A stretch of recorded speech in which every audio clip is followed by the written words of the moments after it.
केला आणि त्यांना असलेली अधिकार क्षेत्रातली मर्यादा ही सगळी डोळ्यासमोर ठेवून त्यांनी आजचा जो निकाल दिलेला आहे त्यामध्ये आम्ही राष्ट्रवादी काँग्रेस पक्ष म्हणून समाधानी आहोत। परंतु ज्या आपल्या याचिका होत्या पलीकडच्या आमदारांना अपात्र करा अशी मागणी करणार आहे त्या सुद्धा रद्दबातल केली नाही, त्या बाबतीमध्ये 2019 पासून मुख्य प्रतोद म्हणून माझीच नियुक्ती झालेली होती आणि 2023ला आम्ही ज्यावेळेस सत्तेमध्ये सहभागी झालो, सत्तेत समावेश झाला, त्यावेळी सुद्धा मीच व्हीप कंटिन्यू असल्यामुळे आम्ही सुद्धा डिस्क्वालिफिकेशनसाठी या ठिकाणी पिटिशन दाखल केलेलं होतं। आता अध्यक्षांनी जो निर्णय घेतलेला आहे त्या बाबतीमध्ये खरं तर आम्ही पिटिशन दाखल केलेल्याचा विचार केला गेला पाहिजे होता, पण निर्णय हा पूर्ण आमच्या हातात न आल्यामुळे त्यात काय म्हटलेलं आहे हे येणाऱ्या 2-3 दिवसामध्ये आम्हाला संपूर्ण कळेल आणि त्यानंतरच आपण त्या बाबतीमध्ये प्रतिक्रिया देऊ शकतो। विरोधी बाकावरचे म्हणतायत की नार्वेकर हे धृतराष्ट्र आहे, डोळ्याला पट्टी बांधून त्यांनी निकाल दिलेला आहे, त्यांनी कायद्याची हत्या केली नहीं, आता ही आग लग गई है, ये आग कब बुझेगी ये 2024 के चुनाव के बाद में ही मालूम पड़ेगा। ही आग लागलेली आहे, आता त्या आगीमध्ये काहीतरी वेड्यासारखं बडबडावं लागतं आणि ते बडबडण्याचं काम काही नेत्यांवरती देण्यात आलेलं आहे। ती आग कशी जास्तीत जास्त वाढेल हाच त्यांचा प्रयत्न असणार आहे। आज ज्या विधानसभेच्या अध्यक्षांवरती त्यांनी आगपाखड केलेली आहे, ज्या विधानसभेच्या अध्यक्षाला कायद्याने पूर्णपणे अधिकार दिलेले आहेत, स्वातंत्र्य दिलेलं आहे, त्या विधानसभेच्या अध्यक्षांच्या बाबतीमध्ये आज जी काही बडबड झालेली असेल ती योग्य नाही आहे। पण सर एक शेवटचा प्रश्न की याचिका केली जाऊ शकते, जो निर्णय दिलेला आहे त्याच्या विरोधामध्ये सर्वोच्च न्यायालयामध्ये पूर्वी शिवसेनेनं दिली आहे, आता कदाचित शरद पवार गट सुद्धा करेल, त्यांना पूर्ण स्वातंत्र्य आहे। याच्यानंतर ते हायकोर्टात जाऊ शकतात, सुप्रीम कोर्टात जाऊ शकतात, त्यांना त्याच्या बाबतीमध्ये स्वातंत्र्य आहे।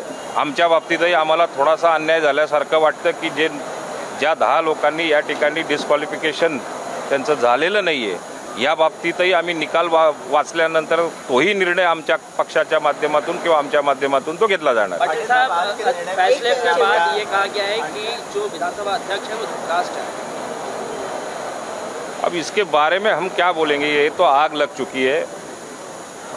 उन्होंने आज की डेट में जो निकाल यहाँ पर प्राप्त हुआ है वहाँ पर उन्होंने सिद्ध करना चाहिए था कि पार्टी की लीडरशिप किसके हाथ में है। पार्टी की लीडरशिप उनको यहाँ पर अच्छे तरीके से वहाँ पर बयान नहीं करते आई। फिर अध्यक्ष के पास में एक ही इलाज था कि दो अलग अलग गुटों में रहने वाली पार्टी, इसके लीडरशिप के बारे में मैं फैसला नहीं कर सकता, तो उनके पास बेस एक ही था। लेजिस्लेटिव असेंबली में जो विधायक है, विधायक किसके साथ में है, उस बेसिस के ऊपर आज उन्होंने ये आज का निकाल दिया है। एनसीपी वाले मामले में उन्होंने कहा है कि जो 10वां शेड्यूल है वो लागू नहीं होता है एनसीपी वाले मामले में। ऐसे में जो शरद पवार ग्रुप है वो ये कह रहा है कि संविधान का मजाक बनाया गया है। नहीं, पहली बात तो 10 शेड्यूल आप एक तरफ रख दीजिएगा, लेकिन हमारा जो बेस था, जो लीडरशिप थी 10 शेड्यूल में आने के लिए, जो लीडरशिप थी वो लीडरशिप कानूनी तरीके से जो राष्ट्रवादी कांग्रेस पक्ष की घटना रहेंगी, उसके अंदर जो नियम रहेंगे, रूल्स रहेंगे, उसके मुताबिक वो हुई थी क्या, तो नहीं हुई थी।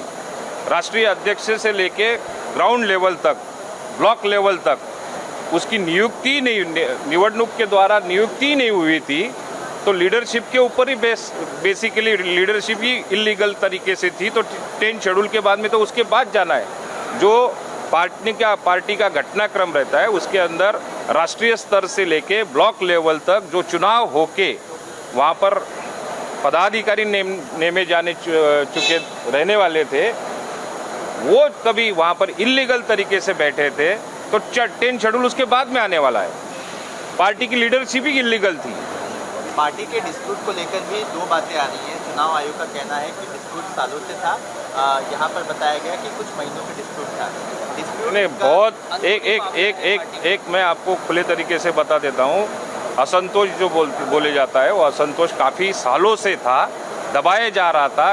पार्टी एक संग रहने को ना इस तरीके से कोशिश लगातार किए जा रही थी, लेकिन अभी पानी सर के ऊपर चले गया। उसके बाद में ये डिसीजन हो गया।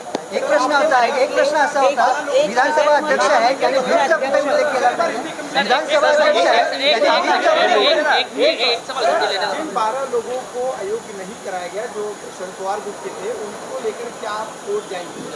हम उसके बारे में अभी आज जो निकाल यहाँ पर अध्यक्ष महोदय ने यहाँ पर जो निकाल दिया है उसके बारे में डिटेल ऑर्डर 1-2 दिनों में हमारे तरफ आ जाएंगी। उन्होंने डिसमिस तो कर दिया है, लेकिन किस बुनियाद पे किया है इसके बारे में डिटेल्स अभी हमारे पास नहीं है। जरूर इसके बारे में सोचेंगे। विधानसभा अध्यक्षाने व्हीपचा वाचनात कुठे उल्लेख केला नाही आहे.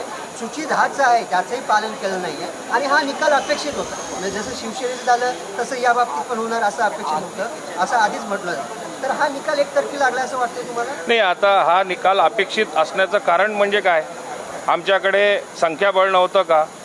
आमच्याकडे 10 शेड्यूलचा ज्या ठिकाणी या ठिकाणी उल्लेख केला जातो त्या बाबतीमध्ये समोरच्यांकडे तशा स्वरूपाचं 10 शेड्यूलप्रमाणे लिडरशिप ही कानूनी तरीकेने होती का, हे जर का प्रश्न आपण स्वतःला विचारले तरी नॅशनल लिडरशिपपासनं तर ग्राउंड लेवलपर्यंत, ब्लॉक लेवलपर्यंत लिडरशिप जर का आपल्याला निवडणुकीद्वारे निवडून गेलेले राष्ट्रीय अध्यक्षापासून तर तालुक्याच्या स्तरापर्यंत, कॉन्स्टिट्युन्सीच्या स्तरापर्यंत जर का आपले लीडर कुठलेच निवडले गेले नसतील तर याच्या बाबतीमध्ये एक कॉमन माणसाला जरी विचारलं तरी सुद्धा हा निर्णय आजचा जो दिलेला आहे त्याला सुद्धा ते जजमेंट देता आलं असतं.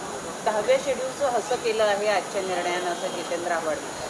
हसू तर पक्षाचे लिडरशिप निवडतानाच वारंवार 2015 पासनं निवडणुका न घेता केवळ नेमणुका केल्या, हे हसू झालेलं आव्हाड साहेबांनी कदाचित ते सांगायला पाहिजे होतं. धन्यवाद. लोकशाही मराठी ऐका, पहा, जागरूक रहा.